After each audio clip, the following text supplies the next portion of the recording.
इंद्र के पाप की वजह से महिलाओं को मिली मासिक धर्म की यातना। जानिए पीरियड्स के पीछे की पौराणिक कथा। मासिक धर्म यानी पीरियड्स को लेकर भागवत पुराण में एक कथा है। इंद्र ने खुद को ब्रह्म हत्या के पाप से छुड़ाने के लिए अपने पाप का कुछ अंश स्त्री को दे दिया और महिलाओं को मासिक धर्म की यातना मिली। महिलाओं को हर महीने पीरियड्स यानी कि मासिक धर्म से गुजरना पड़ता है। आज के जमाने में पीरियड्स के कई वैज्ञानिक कारण मौजूद है। हालांकि सदियों पुरानी पौराणिक कथाओं में भी इसका जिक्र मिलता है। भागवत पुराण के अनुसार इंद्रदेव की एक गलती की वजह से स्त्रियों को मासिक धर्म का वरदान मिला था। पढ़े पीरियड्स की पौराणिक कथा। भागवत पुराण के मुताबिक एक बार गुरु बृहस्पति इंद्रदेव से नाराज हो गए। असुरों ने इस मौके का फायदा उठाकर देवताओं पर आक्रमण कर दिया। राक्षसों ने देवताओं को हराकर इंद्रलोक पर कब्जा कर लिया। इंद्रदेव को मजबूरन अपना आसन छोड़ना पड़ा। वे मदद के लिए जगत गुरु ब्रह्मा के पास पहुंच गए। ब्रह्मा ने इस समस्या के निवारण के लिए इंद्र को किसी ब्रह्मज्ञानी की सेवा करने के लिए कहा। ब्रह्मा के कहे अनुसार इंद्र एक ब्रह्मज्ञानी की सेवा करने लगे।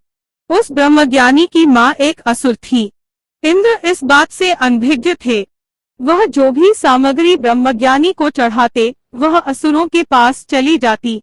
इस तरह इंद्र की सेवा निष्फल साबित हो रही थी। इंद्रदेव को जब इस बात का पता चला तो वे बहुत क्रोधित हुए। उन्होंने क्रोध में आकर ब्रह्मज्ञानी की हत्या कर दी। इस तरह इंद्र पर ब्रह्म हत्या का पाप चढ़ गया। वे जहां भी जाते ये पाप राक्षस के रूप में उनका पीछा करता।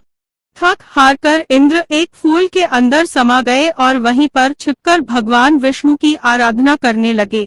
कई सालों तक तपस्या करने के बाद विष्णु इंद्र से प्रसन्न हो गए। वे स्वयं इंद्र के समक्ष प्रकट हुए और उनसे वरदान मांगने के लिए कहा। इंद्रदेव ने विष्णु से उन्हें ब्रह्म हत्या के पाप से मुक्ति दिलाने का वरदान मांगा। भगवान विष्णु ने कहा कि अगर इस पाप को वृक्ष, जल, धरती और स्त्री में बराबर बांट दिया जाए तो इंद्रदेव इससे मुक्त हो जाएंगे। इंद्रदेव इन चारों को मनाने की कोशिश में जुट गए।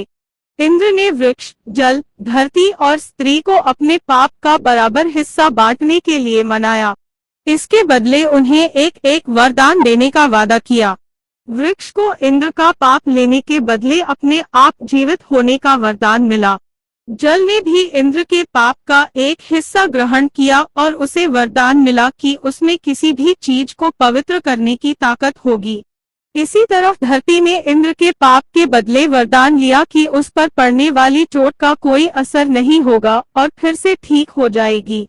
अंत में स्त्री ने भी इंद्र के पाप के एक चौथाई हिस्से को ग्रहण किया और उसे मासिक धर्म की यातना मिली।